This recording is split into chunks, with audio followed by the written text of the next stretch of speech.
ক্ষমা করিয়া দিবেন এবং তোমাদেরকে দাখিল করিবেন জান্নাতে, যার পাদদেশে নদী প্রবাহিত, এবং স্থায়ী জান্নাতের উত্তম বাসগৃহে।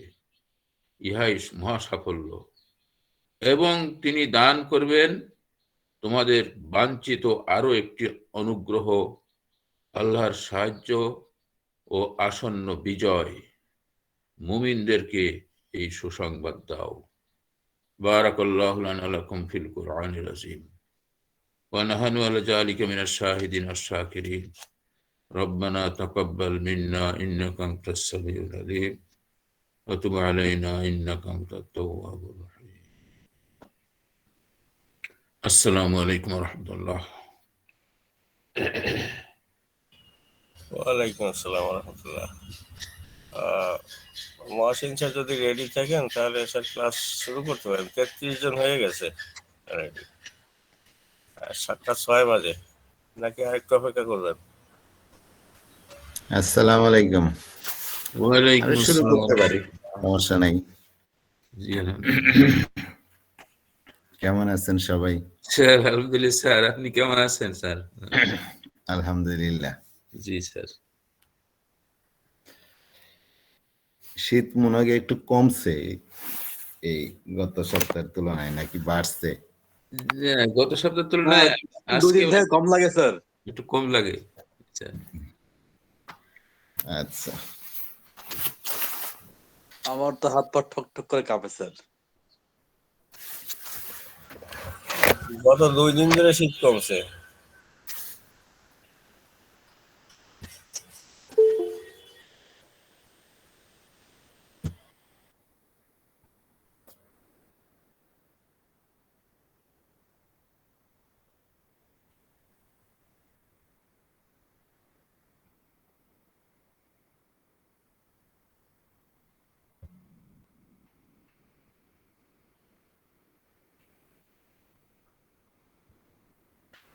আজকে আমরা পড়ব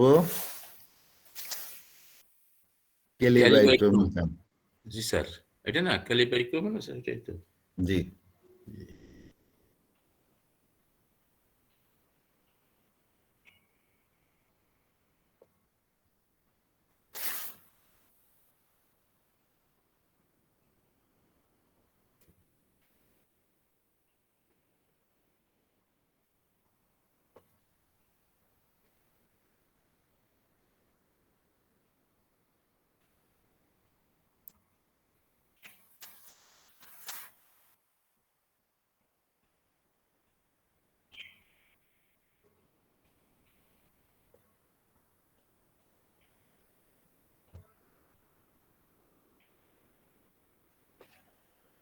প্রেজেন্টেশন দিয়ে দিচ্ছি।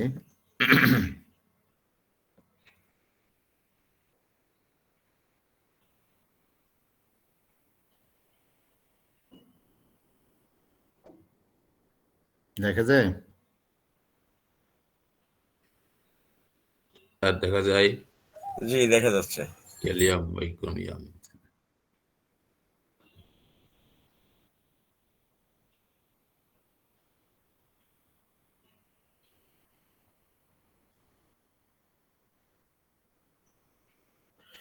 আচ্ছা,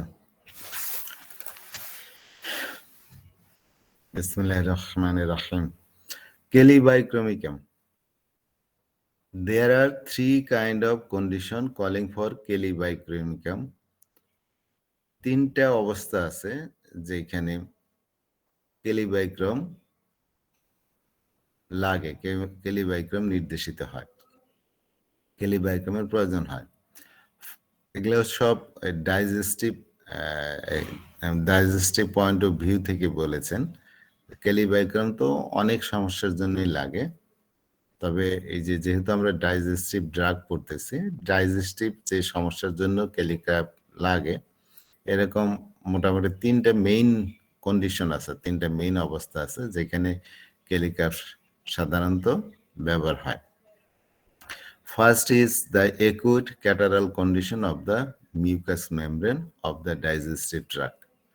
প্রথমটা হলো আমাদের যে ডাইজেস্টিভ ট্র্যাক্ট আছে সেখানের যে মিউকাস মেমব্রেন আছে, আমরা জানি ডাইজেস্টিভ ট্র্যাকের ভিতরের যে আবরণটা থাকে সেটা হলো মিউকাস মেমব্রেন। তো এই মিউকাস মেমব্রেনের প্রদাহ হলে সেখান থেকে অনেক স্ল্যাশা সিক্রেশন হয়। তো ওই রকম ক্যাটারাল কন্ডিশনে এই ক্যালিবাইকাম প্রায় নির্দেশিত হয়, সেটা একুট গ্যাস্ট্রাইটিস হোক, গ্যাস্ট্রিক ক্যাটার হোক, গ্যাস্ট্রোডিউডেনাল ক্যাটার হোক বা গ্যাস্ট্রোএন্টারাইটিস হোক, সবগুলা মূলত একই কথা।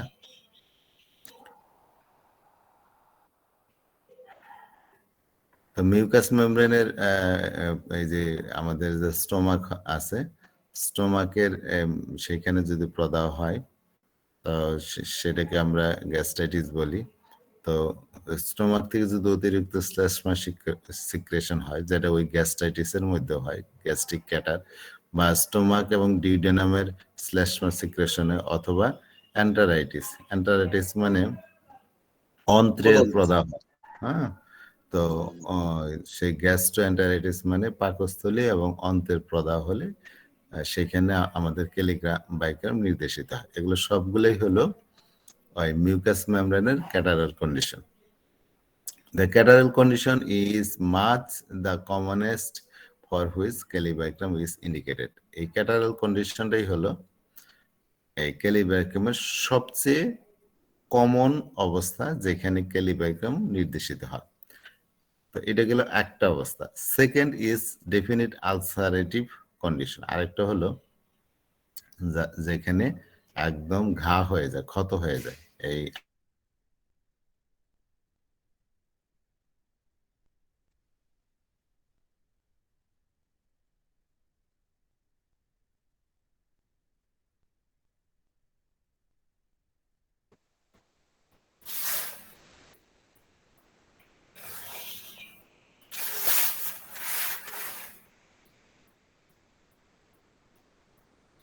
হ্যালো, শুনতে পাচ্ছেন?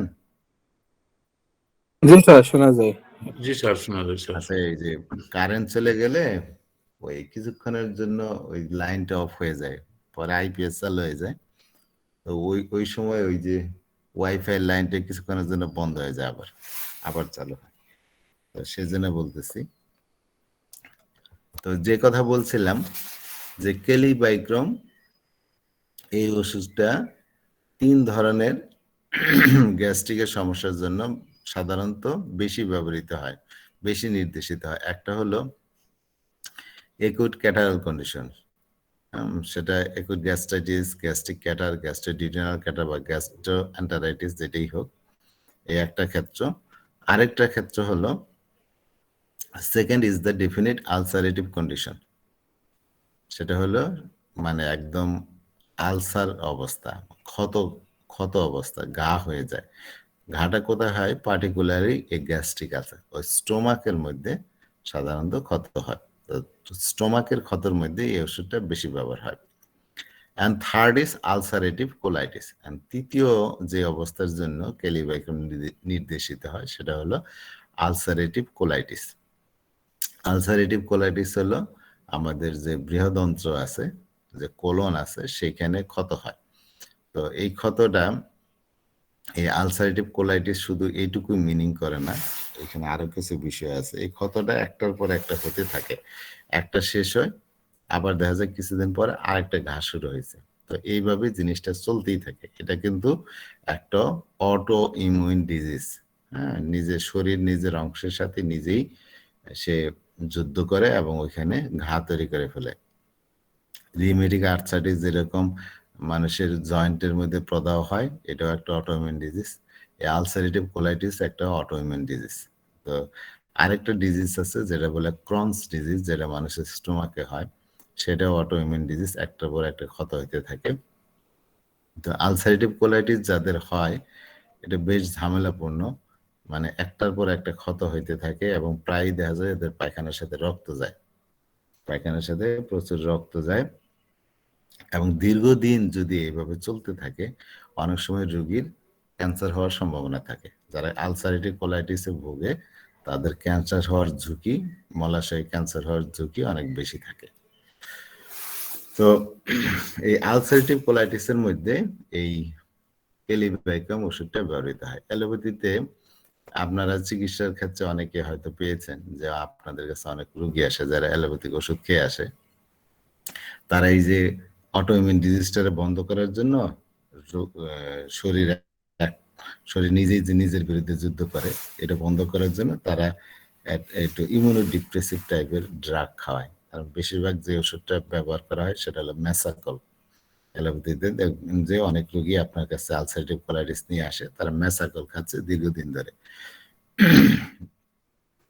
তো মেসাকল ওষুধের অনেক সাইড ইফেক্ট, এটা শুধু একটু ওই এই ইয়াটা বারবার ক্ষত হওয়ার প্রবণতাটা কমায় দেয়, কিন্তু রোগটা ভালো করে না। তো কেলিবাইক্রম তাহলে দেখতে পেলাম 3টা অবস্থার জন্য বেশি ব্যবহার হয়। একটা হলো সাধারণ যে কমন যেটা বেশি, সেটা হলো ক্যাটারাল কন্ডিশন, আর আরেকটা হলো আলসারেটিভ কন্ডিশন, বিশেষ করে স্টোমাকের আলসার, আরেকটা হলো আলসারেটিভ কোলাইটিসের ক্ষেত্রে কোলনের যে আলসারটা হয়।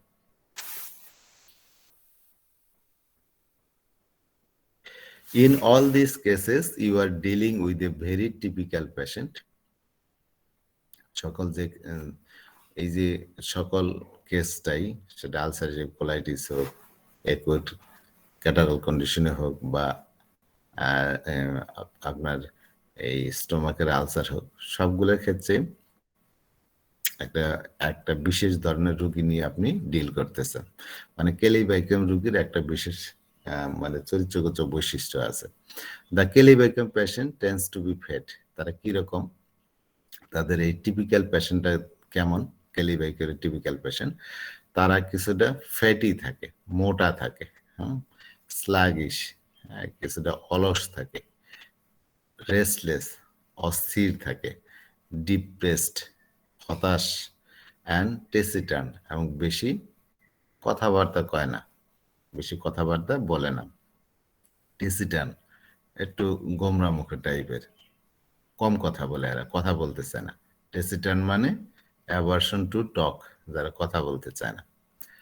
তাহলে এই যে পেশেন্টগুলো আপনি দেখবেন, সে তার অ্যাকুইট ক্যাটারাল কন্ডিশনে হোক, বা স্টোমাকের আলসার হোক, বা আলসারেটিভ কোলাইটিস হোক, সেই যে পেশেন্টগুলো সবগুলোই হলো কেলিবাইকামের পেশেন্ট। আর কেলিবাইকামের একটা চেহারা আছে, বৈশিষ্ট্য, এই কি বলে কনস্টিটিউশন আছে।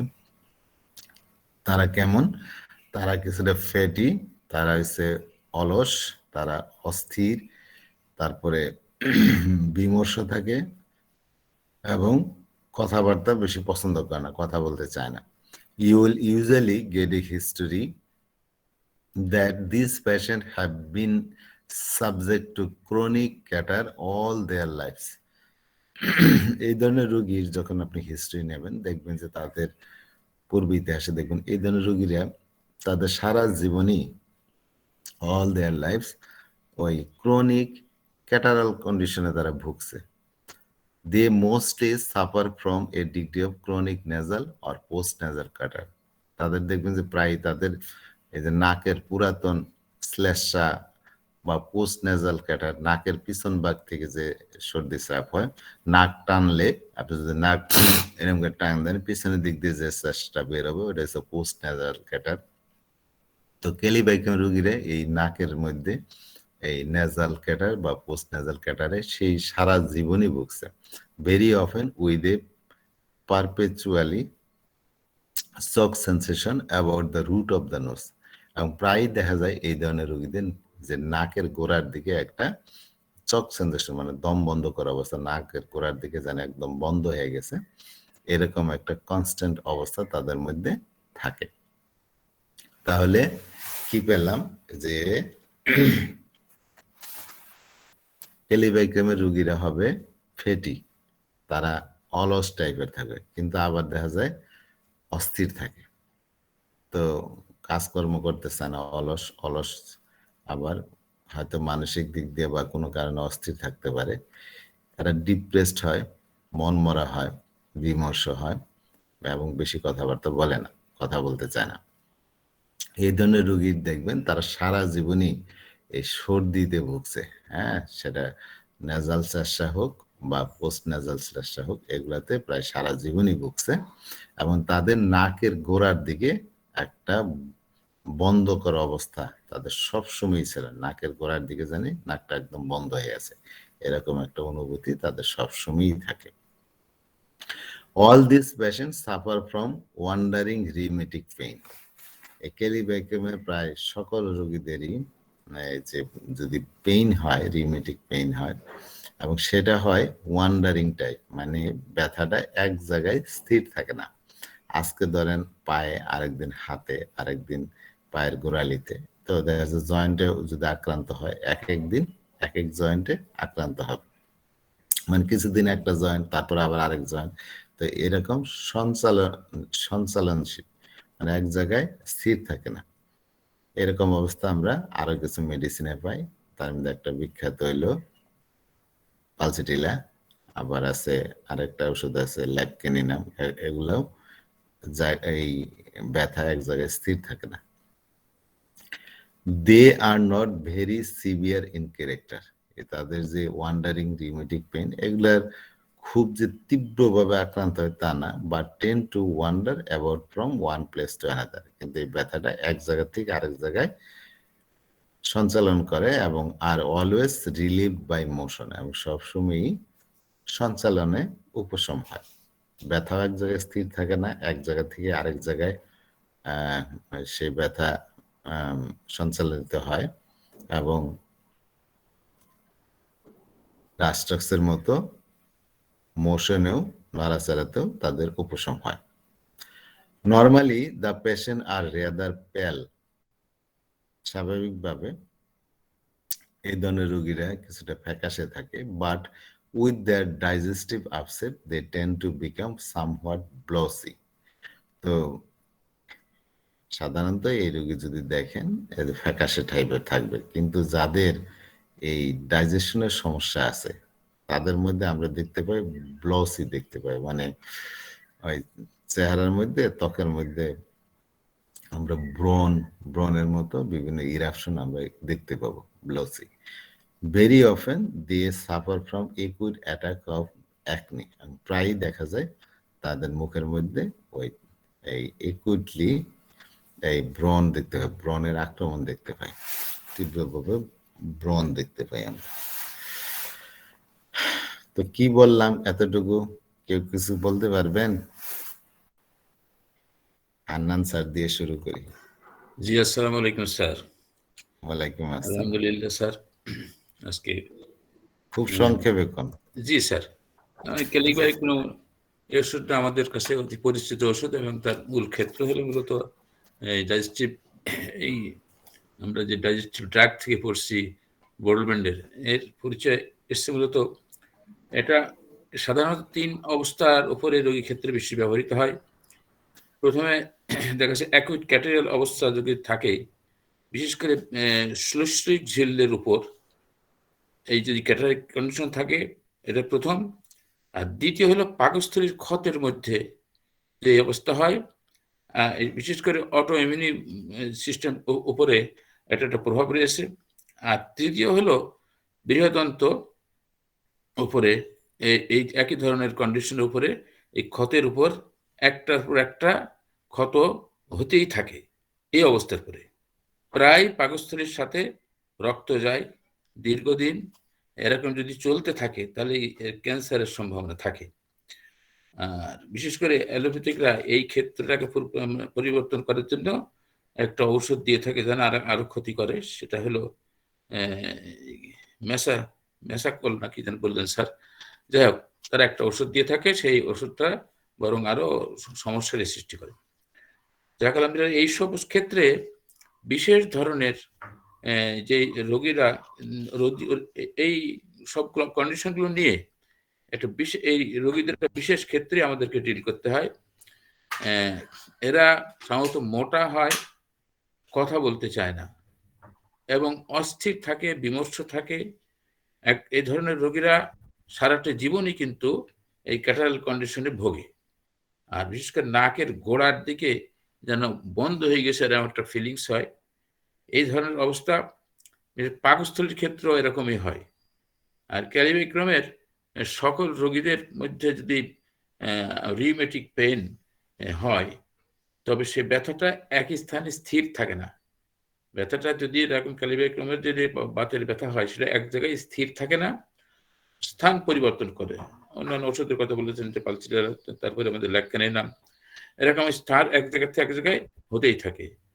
এই ব্যথাটা অনেক তীব্র যদিও না, না হয় না, কিন্তু এটা বারবার এক জায়গা থেকে এক জায়গায় স্থান পরিবর্তন হতেই থাকে। এর ফলে রোগীদের ভিতরে বিরক্ত সৃষ্টি হয় ব্যথার কোনো কন্ডিশনে। এই ধরনের রোগীরা সাধারণত ফ্যাকাশে হয় এবং চেহারার মধ্যে ব্রণের প্রাদুর্ভাব দেখা যায়। Thank you sir. স্যার, জাযাকাল্লাহু খাইরান।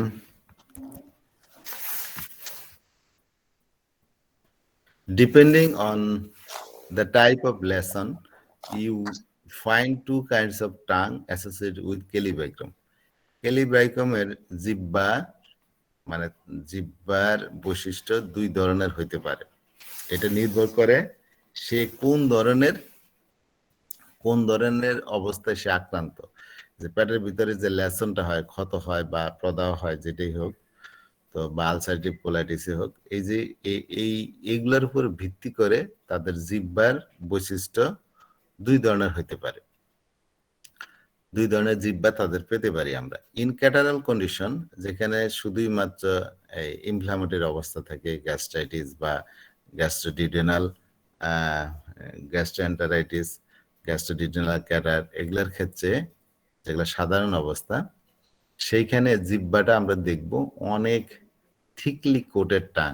জিহ্বা মানে যে আবৃত থাকবে, ময়লা আবৃত থাকবে, এটা অনেক মোটা হয়ে একটা মুখ আবৃত থাকবে।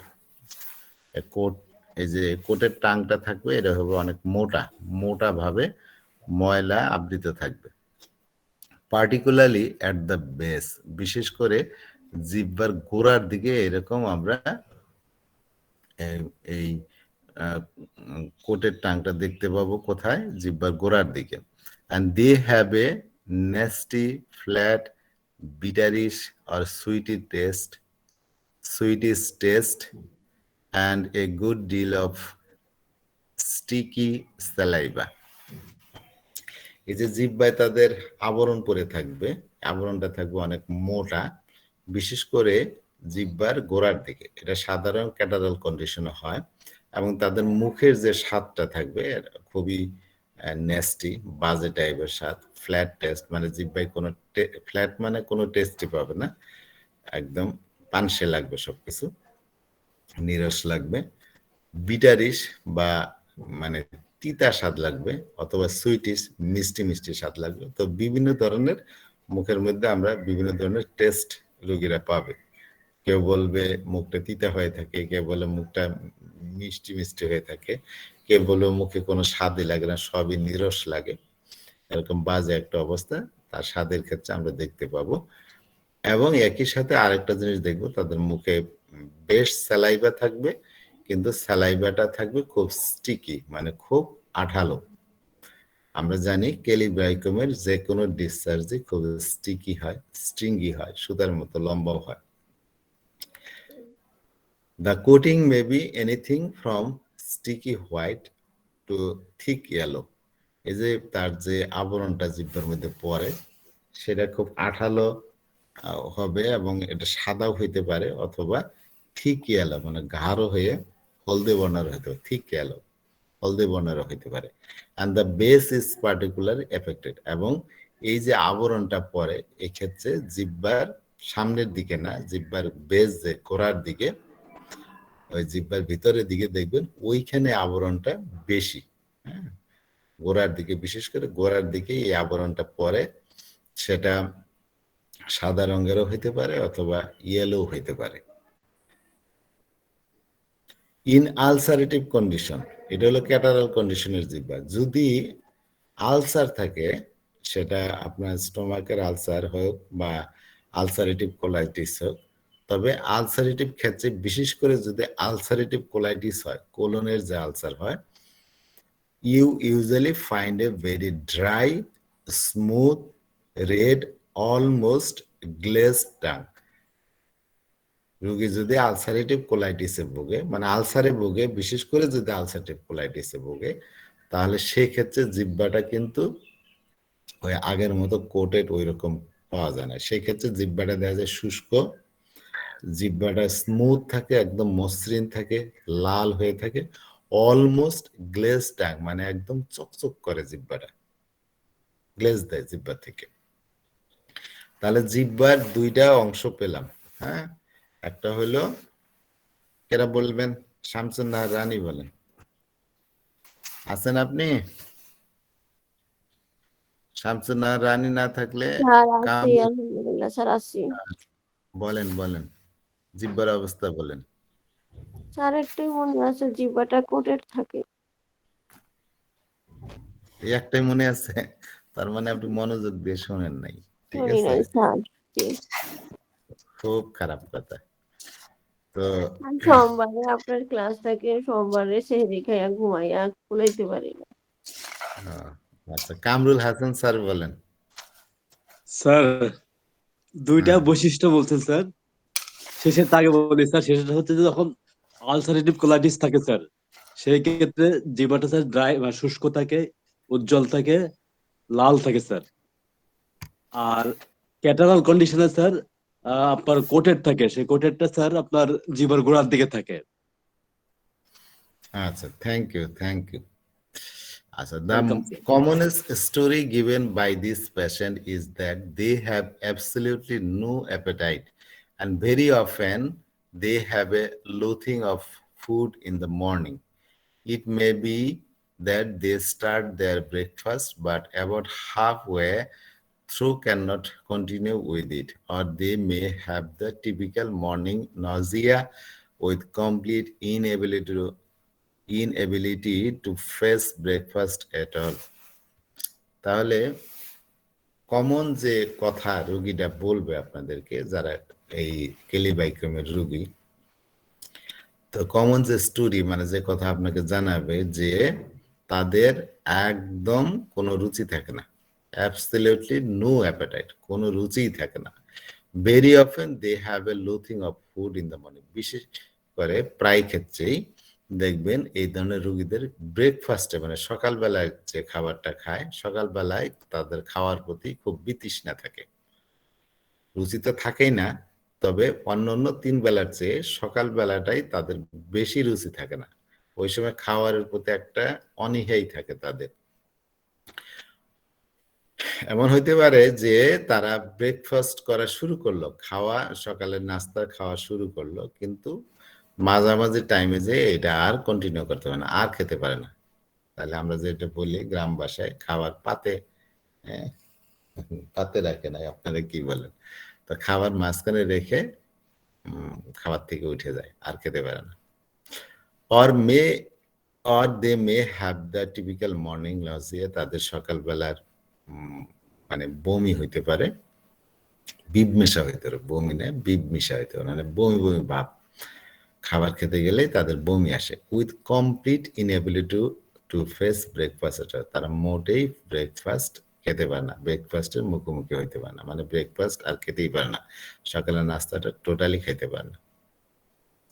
তো এই ধরনের রোগী যাদের, এই কেলিবাইক্রমের রোগী, সেটা তাদের যে 3টা কন্ডিশন বললাম, সব ক্ষেত্রেই হবে যে তারা বলবে তাদের মুখে একদম রুচি নাই, হ্যাঁ, খাওয়ার প্রতি একদম অনীহা, বিশেষ করে সকালবেলা। এবং সকালবেলার যে নাস্তাটা তারা খেতে নেয়, শুরু করে অনেক সময়, কিন্তু মাঝপথে তারা খাবার আর খেতে পারে না, খাবার রেখে দেয়।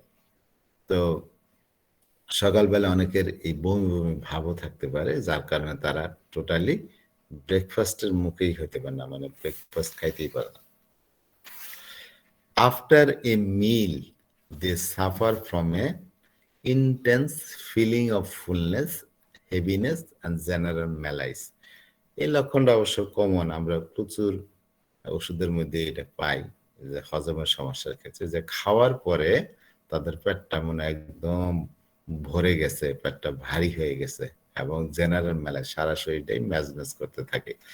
This comes on quite soon after a meal, এবং এই অবস্থাটা খাওয়ার পরেই আসে, খুব দ্রুতই খাওয়া শেষ করার পরেই আসে, and is usually accompanied by very unpleasant feeling of general chilliness. তখন তাদের আরেকটা অস্বস্তি তারা ফিল করে, যে শরীরের মধ্যে তারা চিলিনেস ফিল করে, মানে শরীরটা তখন শীতার্ত হয়, খুব শীত শীত লাগতে থাকে তাদের।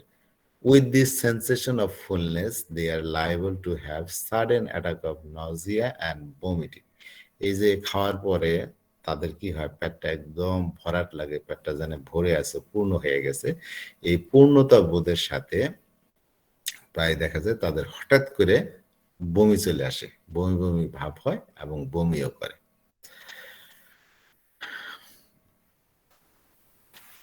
তাহলে একটা দেখলাম এই ধরনের রোগীদের মোটে তাদের রুচি নাই, বিশেষ করে সকালবেলা ব্রেকফাস্ট শুরু করলেও মাঝপথে যেয়ে তারা আর খেতে পারে না।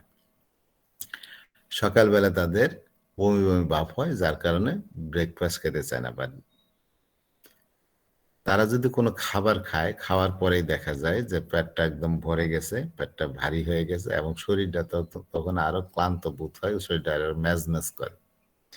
এবং খাওয়ার প্রায় সাথে সাথেই কিছুক্ষণ পরেই, খুব খাওয়ার পরই তাদের যেটা হয়, পেটের তো ফুলনেস তো আছে, এর সাথে কি হয়, একটা জেনারেল চিলিনেস না হয়, সারা শরীরে যেন একটা শীত লাগতেছে, এরকম শীতার্ত হয় তারা, তাদের খুব অস্বস্তি লাগে।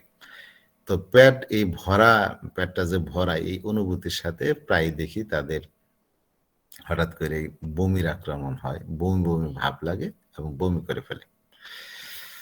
তো the vomit in Kali bichromicum is very suggestive.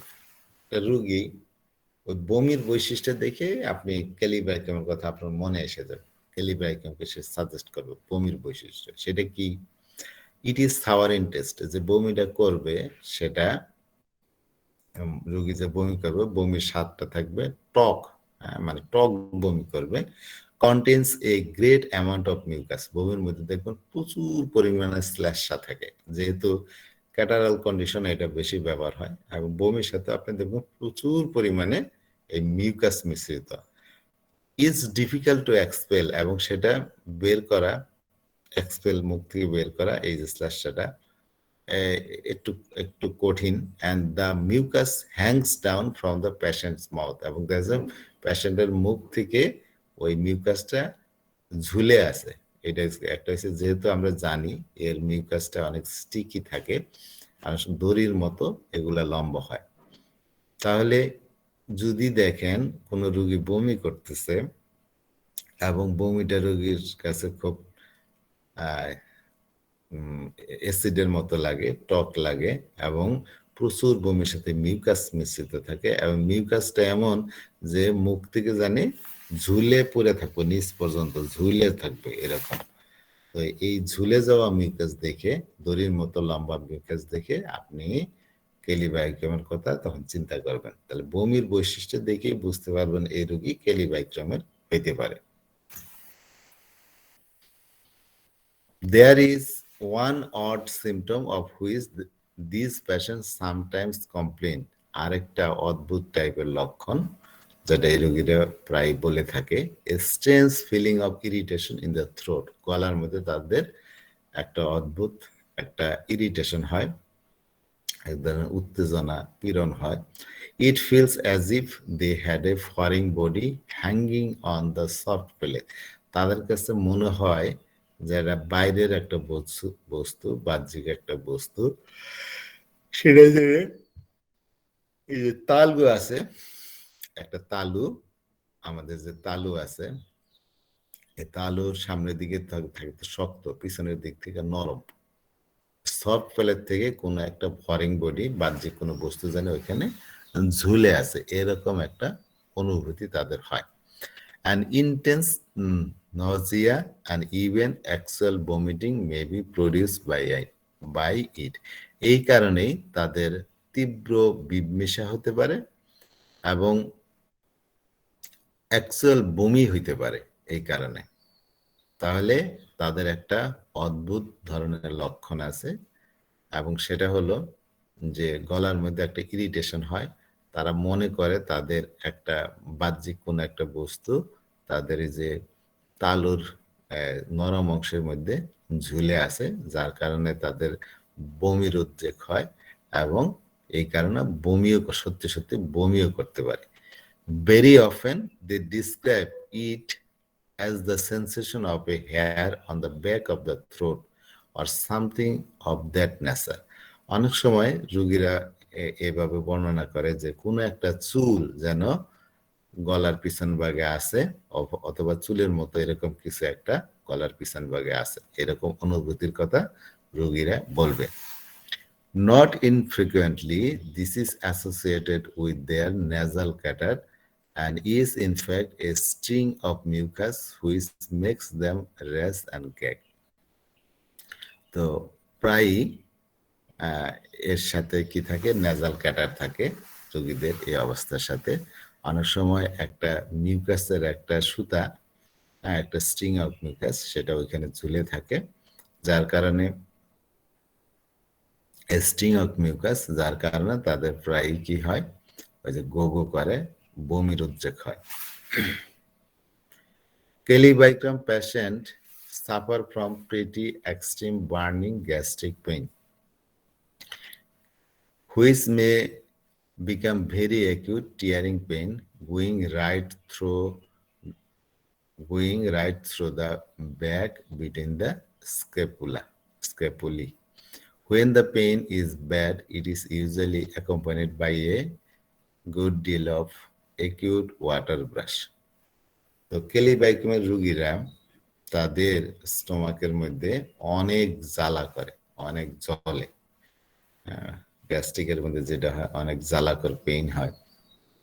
অনেক সময় এটা তীব্র ছিঁড়ে ফেলার মতো ব্যথা হয়, যেটা একদম সরাসরি পিঠের দিকে ধাবিত হয় এবং পিঠের যে দুইটা স্কেপুলা আছে, স্কেপুলা তো আমরা সবাই চিনি, তো এটা বাংলা কি হয়, স্কন্দাস্থি না কি বলে, তো দুই স্কেপুলার মাঝখানে এই ব্যথাটা ওইদিকে ধাবিত হয়। তো পেইন যখন খুবই মারাত্মক হয়, when the pain is bad, it is usually accompanied by, যখন পেইনটা খুবই তীব্র হয়, মারাত্মক হয়, তখন এর সাথে আর দেখা যায় কি যে মুখ থেকে অনেক বেশি পানি ওঠে, গলা দিয়ে পানি ওঠে, তো ওয়াটার ব্রাশ হয়। তো কেলিবাইকামের রোগীদের তাহলে স্টোমাকের মধ্যে অনেক জ্বালা করে, অনেক সময় সেটা তীব্র ছিঁড়ে ফেলার মতো ব্যথায় পরিণত হয় এবং সেই ব্যথাটা সোজা কোথায় চলে যায়, পিঠের দিকে ধাবিত হয় এবং দুই স্কেপুলার মাঝখানে হয়। তো পেন, এই তীব্র ব্যথার সাথে প্রায় দেখা যায় তাদের মুখ থেকে কি হয়, জল ওঠে, পানি ওঠে। During the day, they mostly suffer from a general lack of appetite, and yet they feel faint and gone if they do not have some food. এই দিনের বেলায় আমরা দেখতে পাই যে তাদের রুচি থাকে না, খাওয়ার প্রতি তাদের খায় যে খাবার কোনো মজা পায় না, রুচি থাকে না, এটাতে তারা খুব বেশি ভোগে, কিন্তু তারপরেও দেখা যায় আবার তাদের পেটের মধ্যে যেন কিছুই নাই, পেটটা যেন একদম খালি, বেশি ক্ষুধা লাগলে যেরকম অজ্ঞান ভাব সেরকম অনুভব তারা করে, যদি না তারা কোনো কিছু না খায়। তাহলে একটু একদিকে তো আবার মুখে মজা লাগে না, আবার পেটের মধ্যে খাবার না থাকলে পেটটা একদম খালি লাগে, অজ্ঞান ভাব লাগে। With this feeling of faintness, there may be a suggestion of nausea, which is relieved by taking a little food. তো এই যে তাদের যে অজ্ঞান অবস্থা, তো সেখানে বমি ভাব থাকতে পারে, কিন্তু সেই ভাবটা যদি অল্প খাবার খায়, সামান্য খাবার খায়, বেশি না, অল্প খেলে কিছুটা রিলিফ পায় তাদের। These patients are usually thirsty. কেলিবাইকামের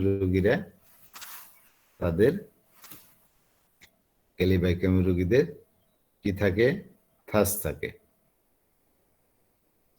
পিপাসা থাকে। Very often they develop a marked craving for beer and sour or bitter food.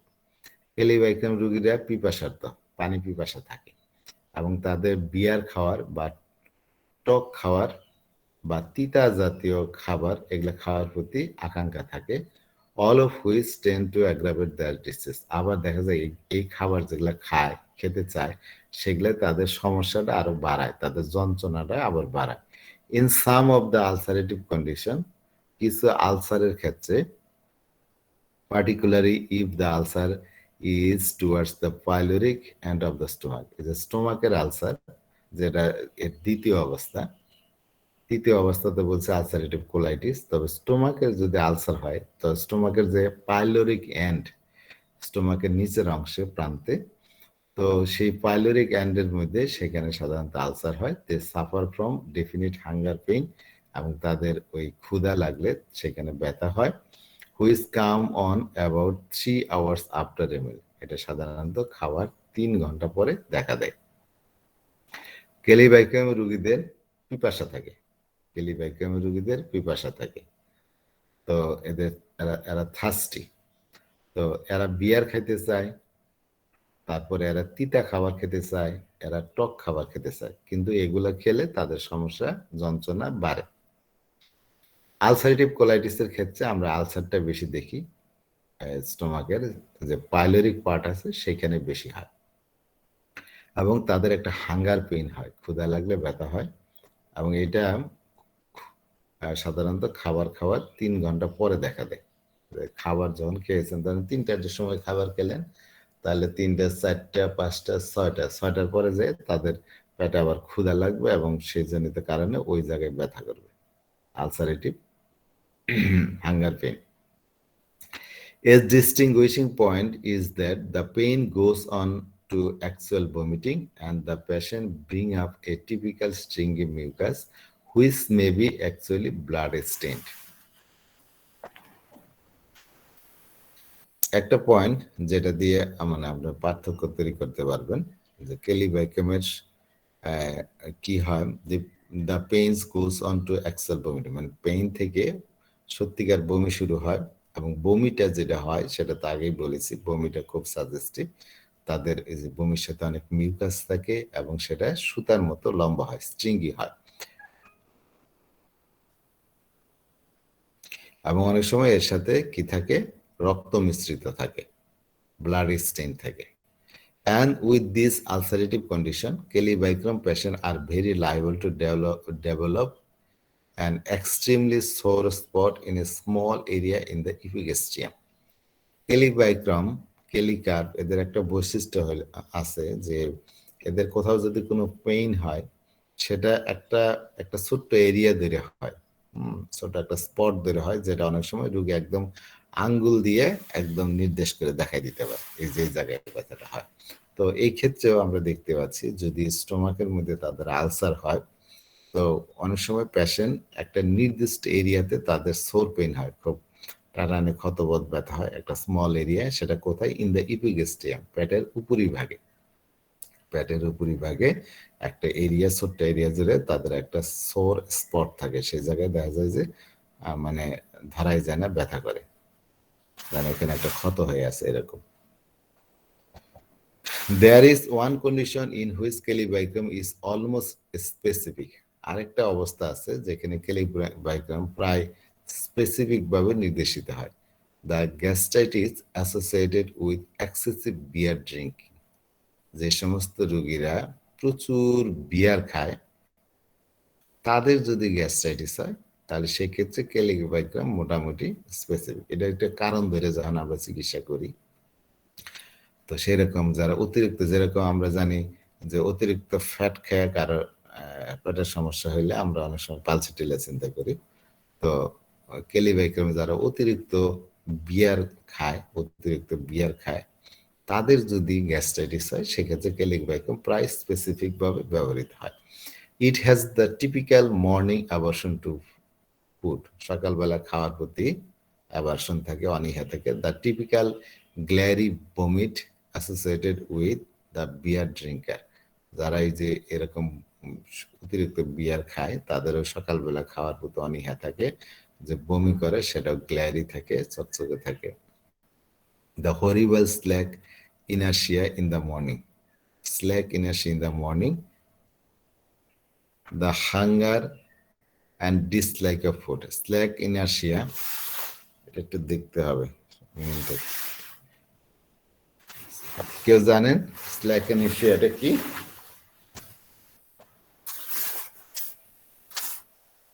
আচ্ছা, ওটা আমরা পরে দেখবো না। এখানে দেখি যে কেলি ডায়াগ্রাম প্রায় অলমোস্ট স্পেসিফিক ভাবে ব্যবহৃত হয় যারা বিয়ার পান করে এবং সেই কারণে যারা গ্যাস্ট্রাইটিসে ভুগে। এদের মধ্যে ইট has the typical morning abortion.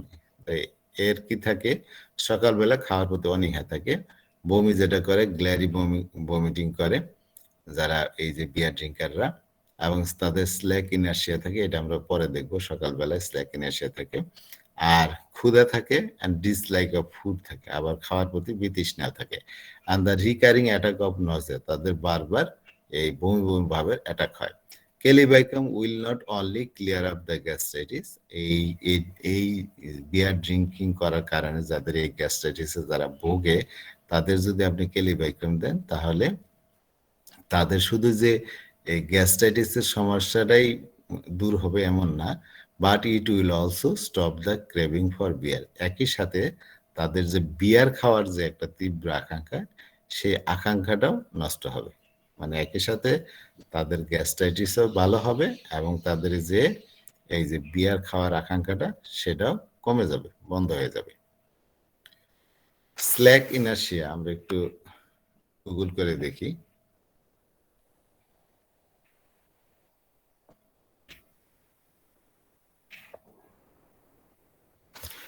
আপনারা শুনতে পাচ্ছেন? জি স্যার, শোনা যায়। Slack sir inertia. এটা কি এরকম? স্ল্যাক মানে লেজিনেস, ইনঅ্যাক্টিভিটি, ঢিলা। হ্যাঁ, তো এক কথা হইতে পারে যে ওই যে স্টোমাকের কোনো কার্যক্রম আমরা দেখতে, ইনার্শিয়া মানে তো মানে শিথিল হয়ে পড়া। হ্যাঁ,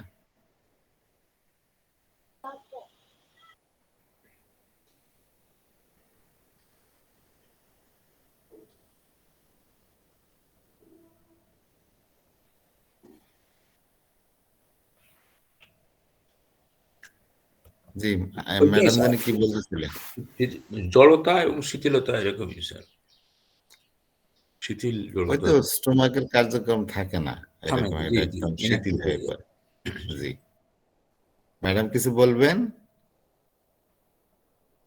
স্যার আমি বলতে চাচ্ছিলাম যে এটা কি এরকম কিছু যে চরম শৈথিল্য যেটাকে বলে, শিথিলতা খুব বেশি, সবকিছুতে অনাগ্রহ যেটা। ওইটাই আর কি। আচ্ছা, তাহলে কেলিবাইক্রম প্রায় স্পেসিফিক ভাবে ব্যবহার হয় যারা বিয়ার খায় তাদের গ্যাস্ট্রাইটিস। সেখানে আমরা দেখতে পাই এই ধরনের রোগীদের সকালবেলা খাওয়ার প্রতি অনীহা থাকে এবং বমি করে, বমিটাও চকচক করে, গ্ল্যারি গ্ল্যারি গ্ল্যারি মানে তো চকচক করায়, তাই না? আমরা গ্ল্যারি মিনিং, আর গ্ল্যারি মানে স্লাইমি, বিসিড। ওই যে চট, ওই কেলিবাইক্রমের যে বৈশিষ্ট্য, মানে ওই যে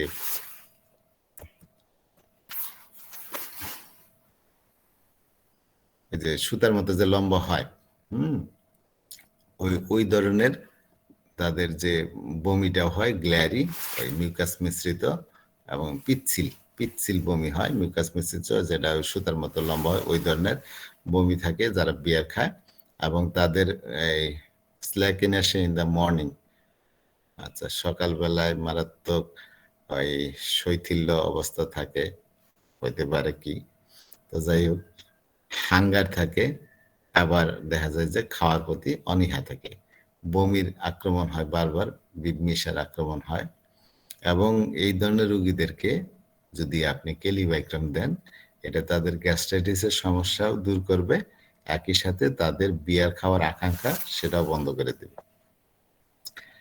ইন আলসারেটিভ কোলাইটিসের ক্ষেত্রে the Kali bichromicum patient have a very acute griping diarrhoeic attack. Kali bichromicum রোগী যাদের আলসারেটিভ কোলাইটিস আছে, অন্ত্র বা মলাশয়ে যাদের এই যে ক্ষত হয়, তাদের আমরা দেখতে পাই ওখানে তীব্র চেপে ধরার মতো একটা ব্যথা হয়ে ডায়রিয়ার অ্যাটাক হয়। The diarrhoea is exceedingly suggestive. তো বমি যেরকম সাজেস্টিভ, এর ডায়রিয়াটাও ওই রকম সাজেস্টিভ, যেটা দেখে আপনার কেলিবাইকাম কথা মনে পড়বে। ইট ইজ ব্রাউন, এর যে ডায়রিয়াটা সেটা ব্রাউন কালারের, ফ্রুতি ফেনাযুক্ত, ওয়াটারি একদম জলের মতো, অফেন্সিভ খুবই দুর্গন্ধ, and usually accompanied by the passes of a quantity of stringy mucus. এইখানেও পায়খানার সাথে অনেক বেশি মিউকাস যাবে এবং সেটা ওই সুতার মতো এরকম স্ট্রিঙ্গি হবে। Not infrequently, there is a quantity of pus mixed up with the stool. এদের যেহেতু কোলনে আলসার হয়, সেখানে পুজো তৈরি হয়, তো এই পায়খানার সাথে প্রচুর পরিমাণে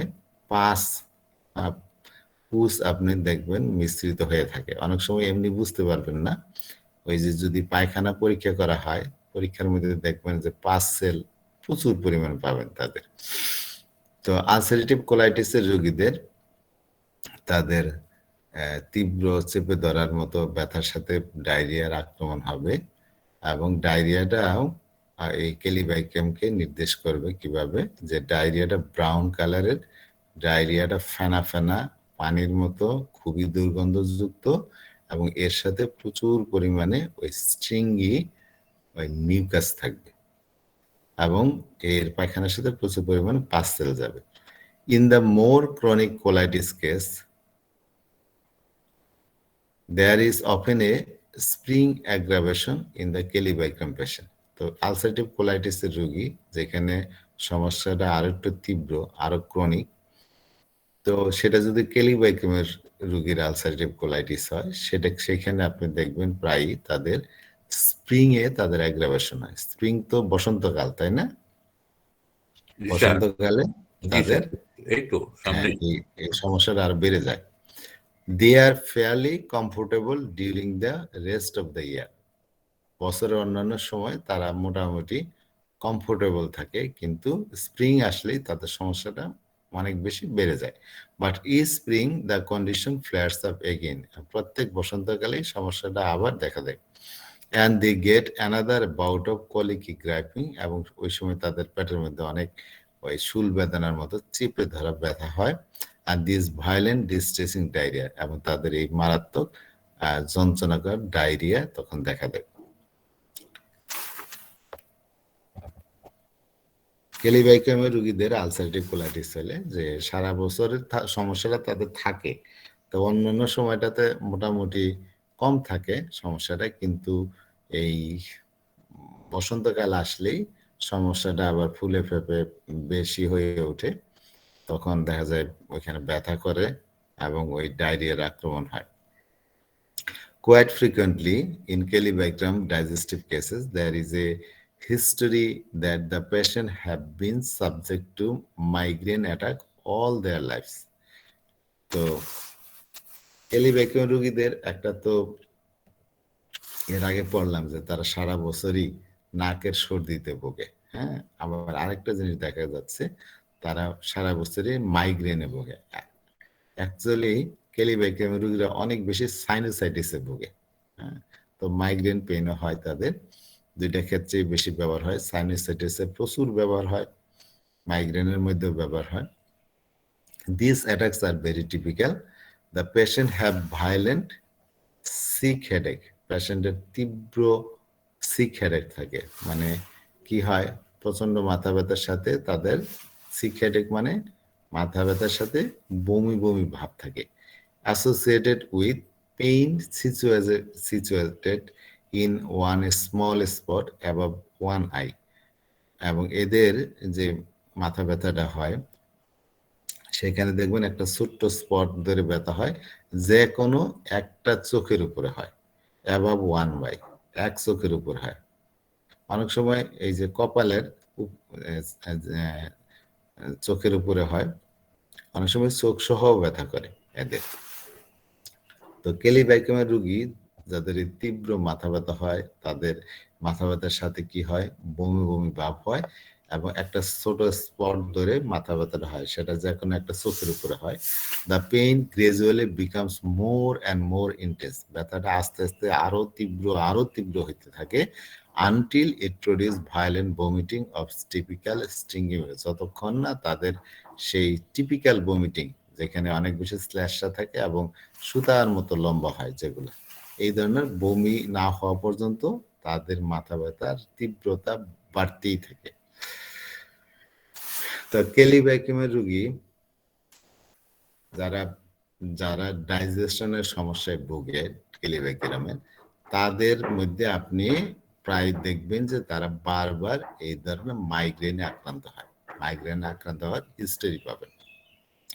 এবং অ্যাটাকটাও অনেকটা টিপিক্যাল। কোন ধরনের, যে তাদের মাথা ব্যথাটা তীব্র হবে, মাথা ব্যথার সময় বমি লাগবে, আর মাথা ব্যথাটা চোখের যে কোনো উপরে, এক চোখের উপরে একটা স্পট ধরে হবে, ছোট স্পট ধরে, এবং ব্যথাটার তীব্রতা আস্তে আস্তে বাড়তে থাকে যতক্ষণ না তারা বমি করে। আর বমিরও একটা টিপিক্যাল বমি করে তারা, সেটা কি ধরনের, ওই যে বমির সাথে মিউকাস থাকে এবং সেটা থেকে স্ট্রিংই, সুতার মতো লম্বা হয়। The particular point is that these migraine attacks are always associated with ocular disturbance. এই যে একটা বিশেষ বৈশিষ্ট্য হলো, পয়েন্ট হলো একটা, সেটা হলো মাইগ্রেনের অ্যাটাকের সময় তাদের এই চোখের ডিস্টারবেন্স থাকে, দৃষ্টিশক্তির ডিস্টারবেন্স থাকে, zigzag disturbance of the field of vision.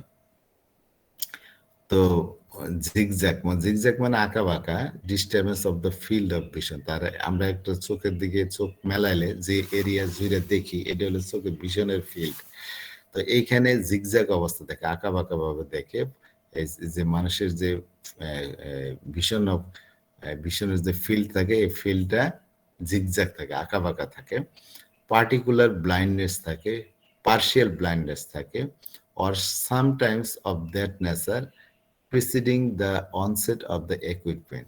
এখানে একটা বৈশিষ্ট্য হলো, তাদের যে মাইগ্রেন হয়, এই মাইগ্রেনের সাথে প্রায় সবসময় দেখবেন চোখের একটা ডিস্টার্বেন্স, মানুষের যে ভিজুয়াল যে এরিয়াটা, যে ফিল্ড ভিশনের, সেটা মানে সাধারণত আমরা তাকাইলে চোখ মেলে একটা এরিয়া জুড়ে আমরা চোখের মধ্যে দেখতে পাই, কিন্তু এর ভিশন এরিয়াটা থাকে আঁকা বাঁকা, জিগজ্যাগ, এবং পার্শিয়াল ব্লাইন্ডনেস থাকে, আংশিক তার চোখে মানে পার্শিয়াল ব্লাইন্ডনেস মানে কিছুটা অন্ধত্বের মতো থাকে, চোখে কম দেখে তখন, হ্যাঁ, আর সামটাইমস অফ দ্যাটনেস বা এই জাতীয় কিছু।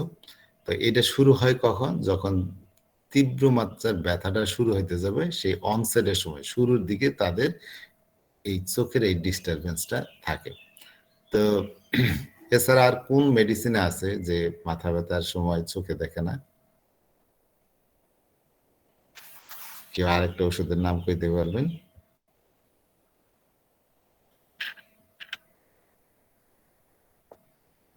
কেউ জানেন না? আচ্ছা, আমরা ভিশনে যাই।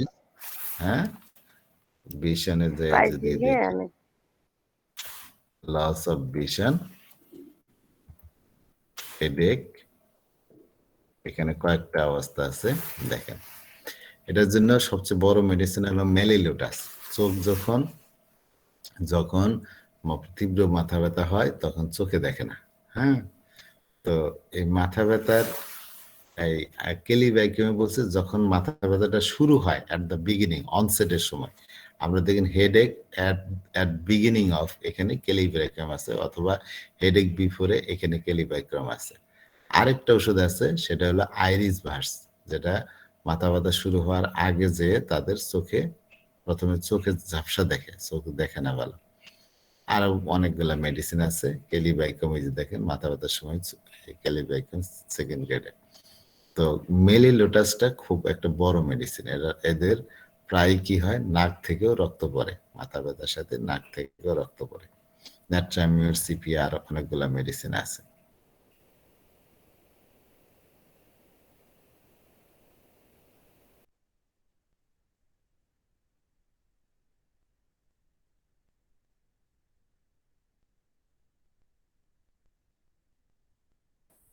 শুনতে পাচ্ছেন? কারেন্ট কিন্তু আবার চলে গেছে। জি স্যার, এখন শুনতে পাচ্ছি স্যার। আচ্ছা, ঠিক আছে। তো আমরা প্রায় শেষের দিকে। One drug should be mentioned which does not come into this digestive drug. আরেকটা ওষুধের কথা এখানে উল্লেখ করা দরকার, যেটা ডাইজেস্টিক ড্রাগ হিসেবে আসে না, but which should always be remembered in association with this Kali bichromicum recurring migraine attack characterised by disturbance of the vision. ওই যে কেলিবাইক্রমে যে বারবার মাইগ্রেনের অ্যাটাক হয়, এর সাথে যে দৃষ্টিশক্তির ডিস্টারবেন্স আমরা দেখি, বিশৃঙ্খলা দেখি, তারপরে পেইন ইন এ স্মল স্পটে হয়, এই যে যখন এক চোখের উপরে একটা ছোট স্পট ধরে পেইন হয়, আর কি হয়, দ্য টিপিক্যাল স্ট্রিঙ্গি ভমিটিং হয়, সুতার মতো লম্বা হয়। তো এগুলোর সাথে একটা ওষুধকে আমরা এখানে উল্লেখ করতে পারি, সেটা হলো iris vers. Iris has almost exactly the same symptom picture. আইরিসেরও প্রায় একই ধরনের চিত্র আছে। And occasionally you will come across a patient you think is typical Kelly-Bicam, but whose migraine does not clear on it. অনেক সময় আপনি Kelly-Bicam-এর একটা এরকম রোগী পাবেন যাদের মাথা ব্যথার সাথে বমি হয়, বমি বমি ভাব থাকে, চোখের দৃষ্টিশক্তি ঝাপসা দেখেন, কপালের চোখের উপরে তাদের ছোট স্পট ধরে ব্যথা হয়, স্ট্রিঙ্গি মিউকাস ভমিটিং হয়। তো এরকম রোগীতে আপনি হয়তো কেলিবাইক্রম দিয়েছেন, কিন্তু মাথা ব্যথাটা ক্লিয়ার হচ্ছে না, পরিপূর্ণভাবে যাচ্ছে না, and you will find it clears on iris. আপনি দেখবেন যে তারপরে এই রোগীদেরকে আপনি আইরিশ ভার্স দিবেন, তার মাথা ব্যথাটা ক্লিয়ার হয়ে যাবে। তাহলে এখানে আইরিশ ভার্স কেলিবাইক্রমের কমপ্লিমেন্টারি মেডিসিন হিসেবে ব্যবহৃত হয়। The picture of the migraine attack is identical. এই মাইগ্রেন অ্যাটাকের পিকচারটা একই ধরনের। It is impossible to distinguish from one from the other. একটা থেকে আরেকটা থেকে আলাদা করা প্রায় অসম্ভব। So when you encounter an apparent Kelly-Bicam migraine that does not respond, always remember iris. তো আইরিসের সাথে কেলিবাইক্যামের মাথা ব্যথার অনেক মিল, প্রায় একই ধরনের। এবং অনেক সময় দেখবেন যে কেলিবাইক্যাম দিয়েছেন মাথা ব্যথার রোগীদের, কমেছে, তার সমস্যাটা কমছে কেলিবাইক্যাম দেওয়ার পর, কিন্তু সমস্যাটা পরিপূর্ণভাবে যাচ্ছে না, শেষ হচ্ছে না। তো সেই ক্ষেত্রে আপনি তখন আইরিস ভার্স যদি ব্যবহার করেন, তাহলে বাকি কাজটা আইরিস ভার্স কমপ্লিট করে দেবে। দুইটা ওষুধের মধ্যে পার্থক্য করা অনেক সময় ইম্পসিবল হয়ে পড়ে। তো যদি কেলিবাইক্যাম দেওয়ার পরে কোনো রোগীতে যদি রেসপন্ড না করে, কোনো কাজ না করে কেলিবাইক্যাম, তাহলে সেখানে অবশ্যই আইরিস ভার্সের কথা চিন্তা করবে। তো এই ছিল আমাদের কেলিবাইক্যাম। আমি মনে করেছিলাম যে শেষ করে আপনাদের সাথে আবার একটু ডিসকাস করবো, আলোচনা করব। তো 8টা পার হয়ে গেছে, আপনারা কতটুকু বুঝতে পারছেন কিনা জানি না। তো পড়াটা একটু লম্বা ছিল, আপনারা নিজেরাও পড়বেন, আরো পড়লে জিনিসটা আরো ক্লিয়ার হবে। ক্লাস সমাপ্ত করে দিই না, কি বলেন?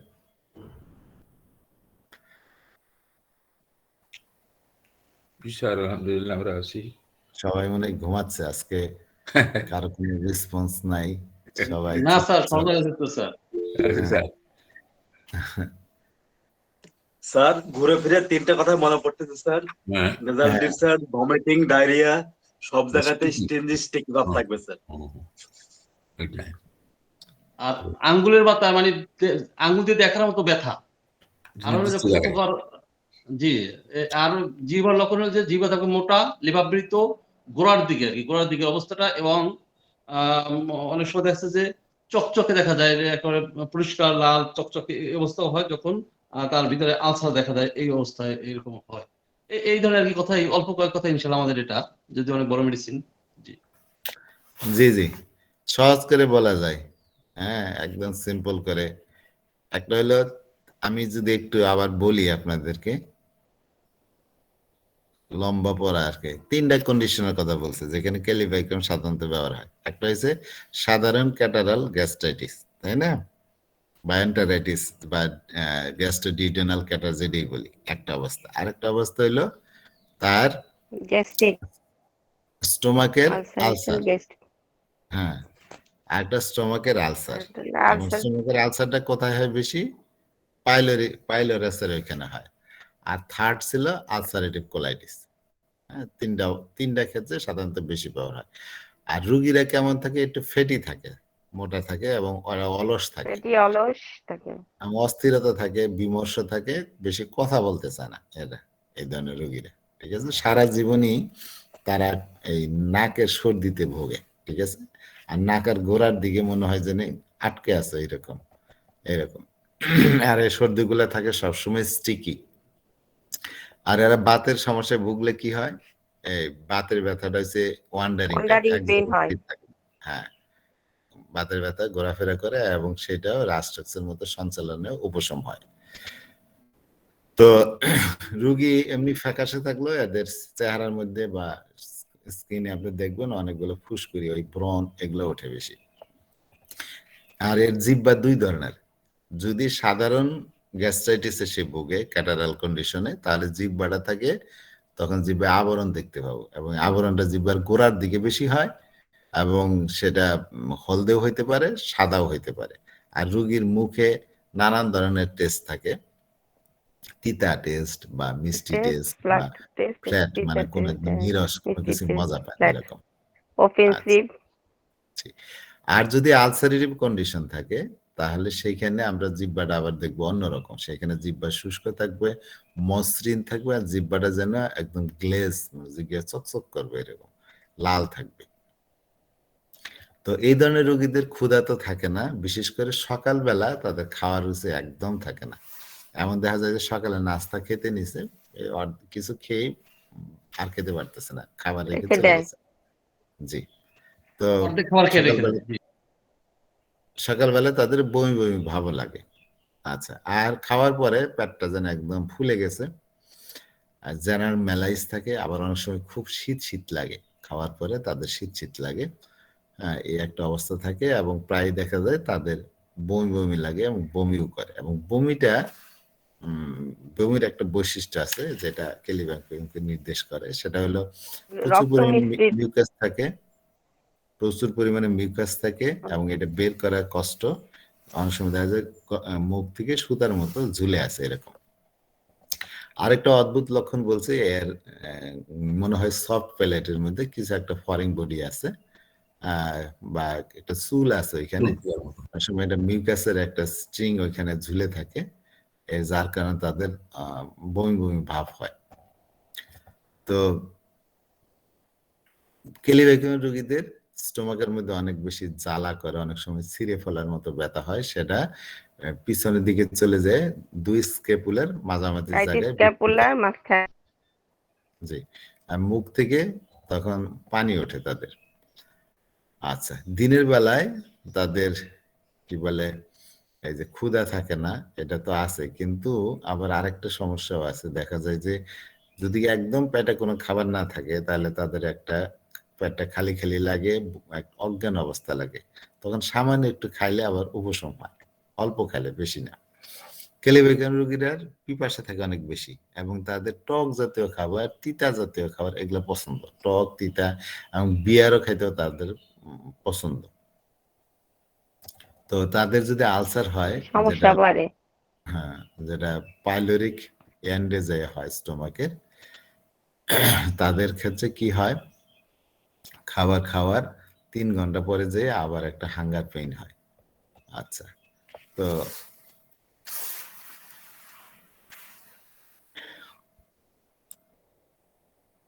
আমার দৃষ্টিকোণ থেকে স্যার এখানে সবচেয়ে বড় একটা পরিচয় হলো যে ও যে লম্বা দড়ির মতো আটালো যে সিরাপ, নাকের সিরাপ হোক, জ্বরের সিরাপ হোক, বা মুখের সিরাপ হোক, সকল সিরাপই আটালো লম্বা দড়ির মতো, টানলে বলে, সুতোর মতো বলে। এটা হচ্ছে এর একটা বিশেষ পরিচয়, কেলিব্যাকিউমের সবচেয়ে বড় পরিচয়।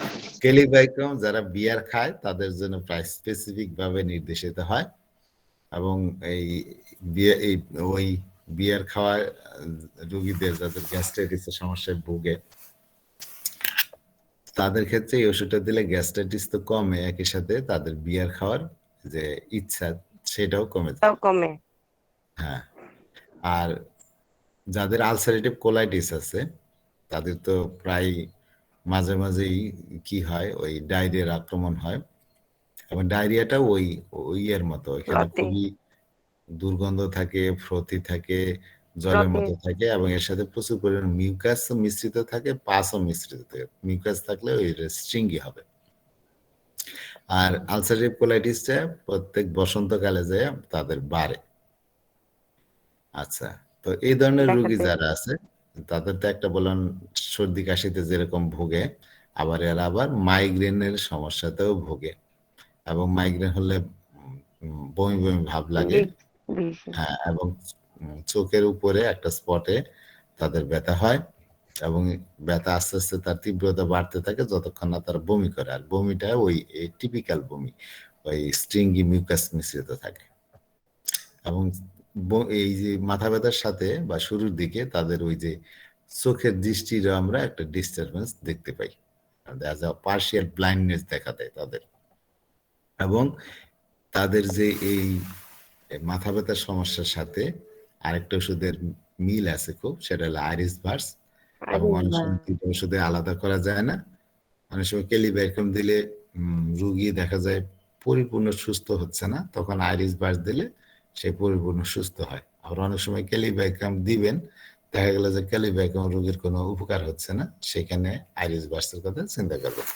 এই ছিল আমাদের ক্যালিব্যাক্রাম। আমি আরেকবার একটু বলে দিলাম, আপনারা আরো দু একবার পড়লে জিনিসটা তখন মনে থাকবে। সাইনাসের প্রবলেমটা বেশি থাকে এর জন্য। সাইনোসাইটিস এর জন্য ক্যালিব্যাক্রাম একটা সেরা মেডিসিন। কেলি স্যার খুবই ভালো। আরেকটা বললেন ক্রন ডিজিজ। জি জি, বিশ্বনাথ দত্ত। স্টমাকের ডিজিজ। ক্রনস ডিজিজের কথা আমি বলেছি, কিন্তু ক্যালিব্যাক্রাম সেখানে লাগে কিনা এইখানে উল্লেখ নাই। আমি বলছি যে আলসারেটিভ কোলাইটিস যেরকম একটা এটাকে বলা হয়, যেটা মানে একজ্যাক্ট কারণ এখনো আননোন, তবে বলা হয় যে এটা ওই আপনার এই কি বলে অটো ইমিউন ডিজিজ, এটাগুলা ক্রনস ডিজিজ অটোইমিউন ডিজিজ একবার জি হয়, আবার আবার আরেক জায়গায় আবার হচ্ছে নাকি এরকম? জি জি জি জি ক্রনস ডিজিজের একটা রুগী আমার কাছে আসছিল অনেক আগে, একটা মানে এই বয়স কত 10-12 এরকম। ওই বাচ্চাটার এই ক্রনস ডিজিজ আক্রান্ত, এবং তার এত সমস্যা, তো আমার কাছে যখন আসছে তখন একদম শুকনা ছিল, কিন্তু আমার কাছে একবার না দুইবার ওষুধ নিয়ে রুগীটা আর আসে নাই। হ্যাঁ, মানে ওই রুগীটা ইন্ডিয়া নিয়ে গেছিল তাকে, একবার দুইবার ওষুধ নিয়ে হয়তো তেমন উপকার পায় নাই, রুগীটা মানে আমার কাছে আর থাকে নাই, পরে অন্য জায়গায় চলে গেছে। পরে আবার আরেকজনের মধ্যে শুনতে পেলাম সে মেয়েটা মারা গেছে। তো ক্রনস ডিজিজ অনেক ঝামেলার একটা রোগ। মনে তো হয় বাচ্চারা যে এইসব ইয়ে খায় না, চিপস চিপস খায়, এসব তাদেরই বেশি দেখা যাচ্ছে। আচ্ছা, এই যে বাজারে যে চিপস বিভিন্ন প্যাকেট জাতীয় জিনিসগুলো খায়। জি হতে পারে স্যার। আজকাল তো এগুলোর মধ্যে এমন সব উপাদান থাকে যেগুলো মানুষের মধ্যে এডিকশন তৈরি করে। তারপর ঘা স্যার করে ওইটার দেয় মধ্যে যে পেটের ভিতর ঘা করে দেয়। জি স্যার ওই যে চিপসের মধ্যে স্যার এই যে দেখা যাচ্ছে যে ওরা হয় না বা নরম হয় না, ওটার মধ্যে একটা গ্যাস খোলার পর যেটা গ্যাসের মতো হয়, আমার মনে হয় ওটাও একটা ক্ষতিকর স্যার। আমার যে দৃষ্টিকোণ থেকে ওটার মধ্যে এমন কিছু দেয় যে কারণে ফুলে থাকে বা ওটা হয় না, শক্ত থাকে। কার্বন দিয়ে দেয়, কার্বন মানে যাতে হ্যাঁ, নষ্ট না হয়। এটা একটা ক্ষতিকর স্যার আমার মনে হয়। জি স্যার। স্যার এটার মধ্যে নাইট্রোজেন দেয় আর হলো বেকিং সল্ট দেয়, যেটা খুব ক্ষতিকর ক্যান্সারের জন্য।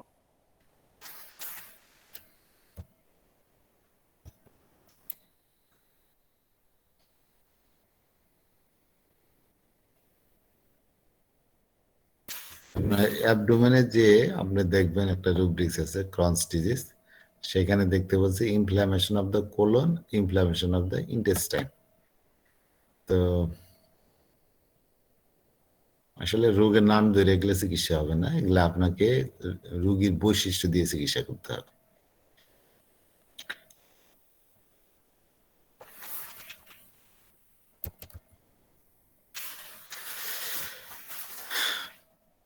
তো আজকের মতো শেষ করি। আপনারা সবাই ভালো থাকবেন। আল্লাহ স্যার, আপনাদেরকে সুস্থ রাখুন। এই আল্লাহ দোয়া হাফেজ করে স্যার। শেষ করছি। আসসালামু আলাইকুম ওয়া রাহমাতুল্লাহ। ওয়ালাইকুম আসসালাম ওয়া রাহমাতুল্লাহ ওয়া বারাকাতুহু। স্যার, ঢাকা চেম্বারে কবে কবে বসেন স্যার? চলে গেছেন। মঙ্গল, শুক্রবার, শনিবার থেকে সোমবার হলো গ্রামে বসে। বুধ, বৃহস্পতি, শুক্র। আচ্ছা।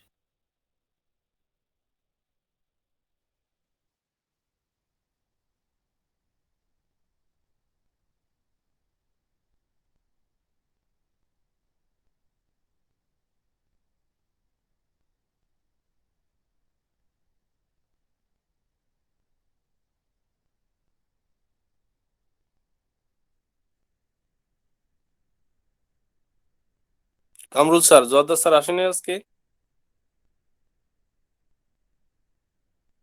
মনে হয় না, তার তো কথা শুনলাম না।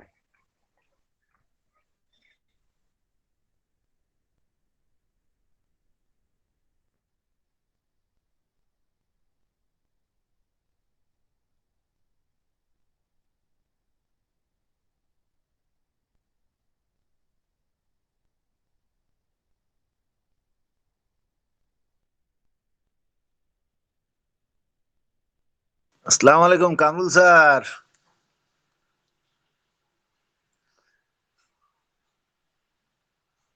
কাম স্যার হারাই গেছে এত স্যার। সকাল এত সকাল সকাল ক্লাস শেষ হয়ে গেল। আসসালামু আলাইকুম, কি অবস্থা? রাব্বানি ভাই, আসসালামু আলাইকুম। ওয়ালাইকুম সালাম। রাব্বানি ভাই, টিউবারকুলি নামের যে গ্লোবিউলস গুলা, এগুলা তো দেখা যায় সেন্টির মতো বড় একটু বড়। মোটা মানে ওই যে করোনার সময় ওরা তো নিজেরা গ্লোভস তৈরি করে না, ওই হোমিওপ্যাথি ইন্টারন্যাশনাল, তো এই জন্য আচ্ছা, ওরা কিনে দেয়, অন্য কোম্পানির থেকে নিয়ে দেয়, এই জন্য ওরা ওই সময় পায় নাই, তখন এই বড়িতে দিয়ে দিছে। কোনো সমস্যা নাই তো? না না না। আচ্ছা, আপনার কি কার্সিনোসিন কি হোমিও কি জানে বললেন ইন্টারন্যাশনালে? হ্যাঁ, কার্সিনোসিন তো এখন শেষ হয়ে গেছে, আসে নাই ভাই। আপা আপনি আবার আনতেছি, এনে দেবো না। আচ্ছা, ঠিক আছে। তো নর্সস কি কি আছে এখন এই মুহূর্তে আপনার? জি, নর্সস কি কি আছে? নোসোট কি কি আছে? একটু দিয়েন তো আমাকে লিঙ্ক গ্রুপে। আচ্ছা ঠিক আছে, ইয়াতে আমি আমার মেসেঞ্জারে দিয়ে নর্সসটা একটু দিয়ে। আচ্ছা দেবো নি। ঠিক আছে।